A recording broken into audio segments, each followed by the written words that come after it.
Pourquoi n'a-t-il pas encore réussi à dire « je t'aime » ? Il existe un moment presque imperceptible dans son parcours où quelque chose commence à se transformer en lui.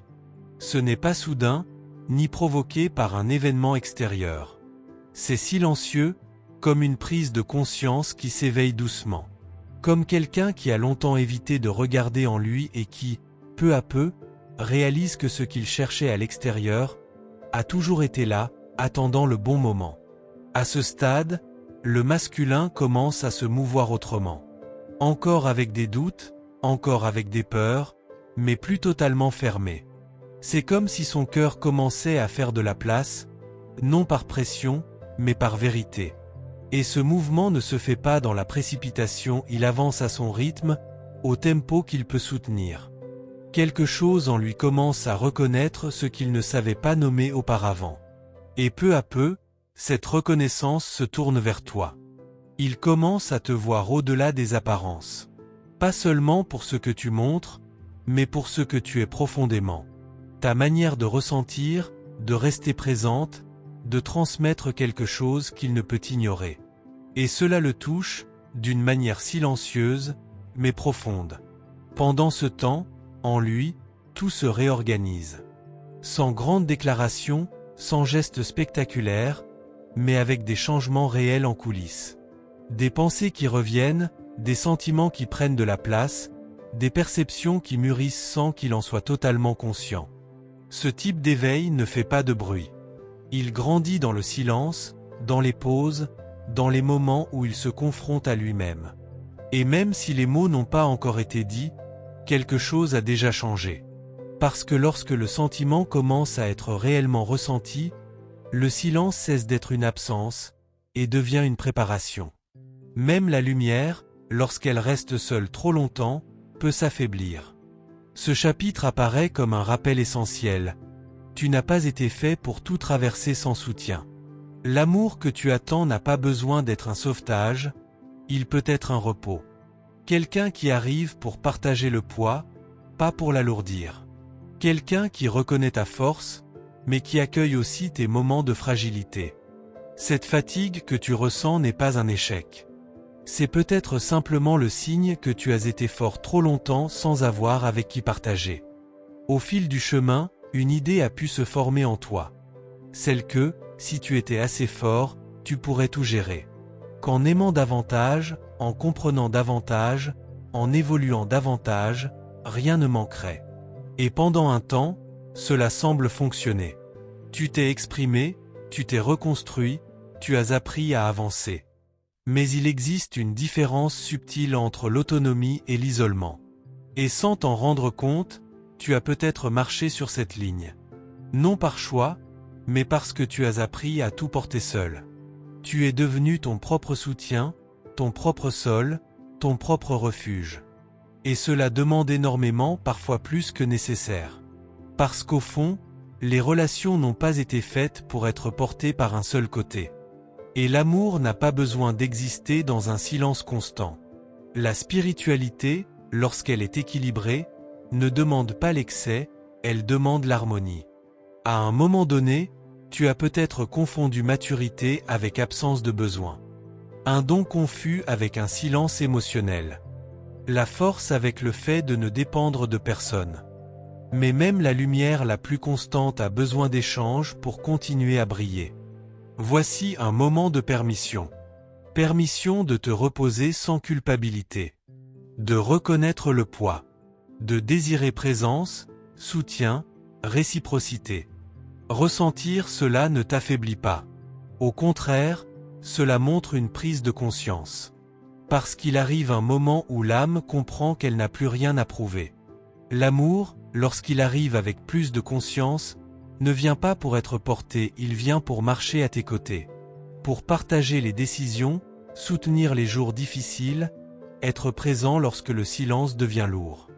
L'amour réel n'exige pas la perfection. Il s'approche là où il y a de la vérité.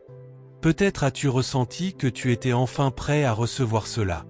Mais parfois, c'est justement la présence qui aide à guérir. Tu n'es pas en retard. Tu n'es pas brisé. Tu as peut-être simplement porté plus que nécessaire pendant trop longtemps. Et maintenant, quelque chose commence à changer. Le silence, qui autrefois enseignait, commence à se transformer. Il a déjà rempli une partie de son rôle. Car il arrive un moment où le silence cesse d'apporter des réponses et commence à demander de l'expression. Non pas parce que le sentiment a disparu, mais parce qu'il a grandi suffisamment pour vouloir être vécu autrement. Et même si rien n'a encore été dit, quelque chose entre vous n'est déjà plus le même. Il y a une agitation dans l'air. Une anxiété différente, pas forcément liée à la peur de perdre, mais au besoin d'aligner ce que l'on ressent avec ce que l'on vit. Le silence, qui semblait autrefois suffisant, commence à changer de sens. Ce qui apaisait, peut désormais commencer à déranger. Peu à peu, une sensation difficile à expliquer émerge. Comme si quelque chose devait se produire, sans savoir exactement quoi. Les pensées se répètent. Les rêves peuvent devenir plus vifs. De petits signes semblent attirer l'attention. Le corps réagit avant que l'esprit ne comprenne. Le cœur s'accélère sans raison apparente. C'est comme s'il existait un appel intérieur. Non pas comme une pression, mais comme une invitation à ne plus repousser ce qui a déjà été ressenti. Parce qu'aimer n'a pas besoin de rester en silence pour toujours. À un moment donné, le sentiment demande du mouvement. Et le silence, qui autrefois protégeait, peut commencer à limiter. Il a eu son rôle.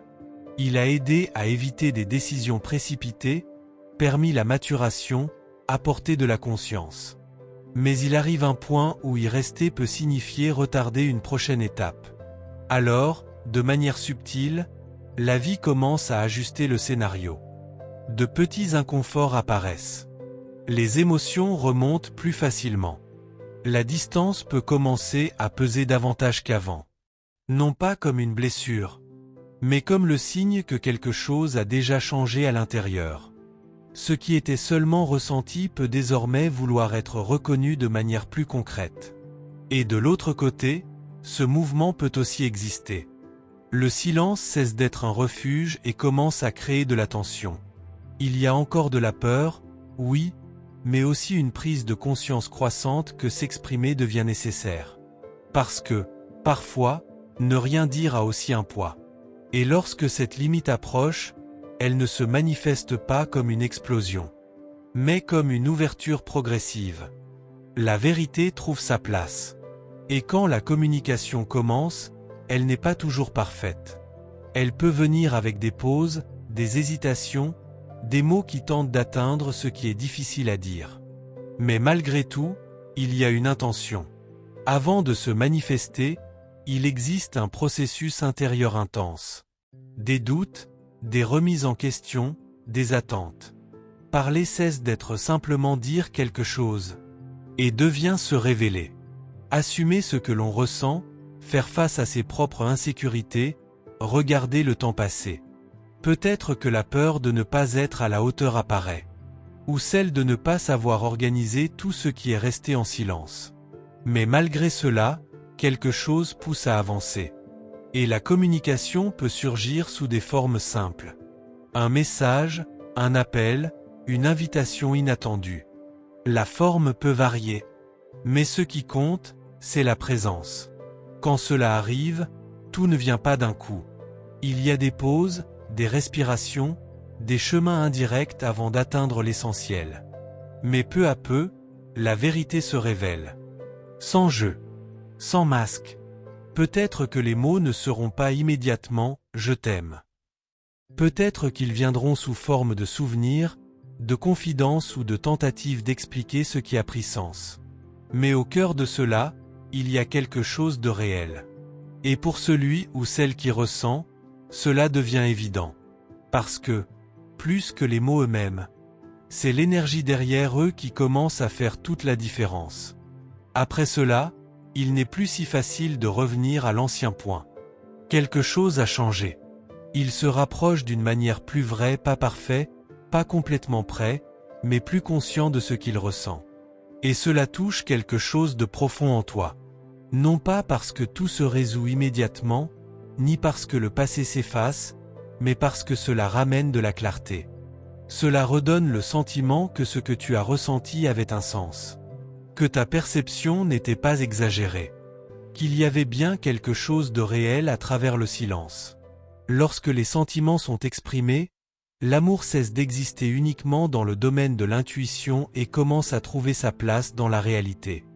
Et ce moment ne représente pas une fin parfaite. Il représente un début plus conscient. L'énergie change. La relation prend une nouvelle direction. Ce qui n'était qu'un ressenti commence, peu à peu, à prendre forme dans le monde réel. Le trac est encore là. La peur peut-être aussi. Mais maintenant, il y a une présence. Et, silencieusement, quelque chose en toi comprend. Le pas le plus difficile était peut-être justement celui-ci, avoir le courage de parler. La connexion, alors, n'arrive pas comme une explosion. Elle s'installe lentement, comme un souffle profond après avoir longtemps porté le poids seul. Non pas parce que tout est résolu, mais parce que la vérité commence à organiser le chemin. Pendant longtemps, tu as peut-être idéalisé certaines relations, attendu, douté. Et le silence t'a apporté des enseignements importants. Mais il arrive un moment où l'âme ne veut plus seulement comprendre, elle veut vivre. Et c'est peut-être cela qui rapproche deux personnes d'une manière plus mature. Non pas le besoin de se sauver, mais le choix conscient de marcher côte à côte. Les expériences individuelles continuent d'exister. Les histoires personnelles restent importantes. Mais désormais, il y a un échange. Chaque phase difficile, chaque espoir, chaque transformation a pu contribuer à construire une maturité émotionnelle pour cette rencontre. Et peu à peu, la légèreté réapparaît. Non pas parce que quelqu'un vient compléter l'autre, mais parce qu'il n'y a plus cette sensation de tout porter seul. La relation cesse d'être basée uniquement sur l'attente et commence à se construire dans la présence. Avec du dialogue. Avec de la responsabilité émotionnelle. Avec de petits gestes qui soutiennent ce qui est ressenti. Parce que les connexions vraies ne vivent pas seulement d'intensité. Elles vivent aussi des choix du quotidien. Et peut-être que le plus beau se trouve justement là. L'amour n'a pas besoin d'effacer l'individualité pour exister.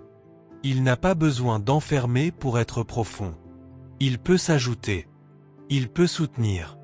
Il peut créer un espace où chacun grandit sans perdre qui il est. Et ainsi, le chemin ne se termine pas. Il entre simplement dans une nouvelle phase. Une phase où l'amour n'a plus besoin d'être constamment prouvé, mais simplement vécu avec plus de vérité, de présence et de conscience. Si ce message t'a touché d'une manière ou d'une autre, partage dans les commentaires ce qui a le plus résonné avec ton cœur. Ton expérience peut accueillir d'autres personnes qui traversent des processus similaires. N'oublie pas de liker la vidéo, de t'abonner à la chaîne et de suivre les prochains contenus. Chaque message ici est créé avec intention, attention et réflexion. Et merci d'avoir cheminé avec moi jusqu'ici. On se retrouve dans la prochaine vidéo.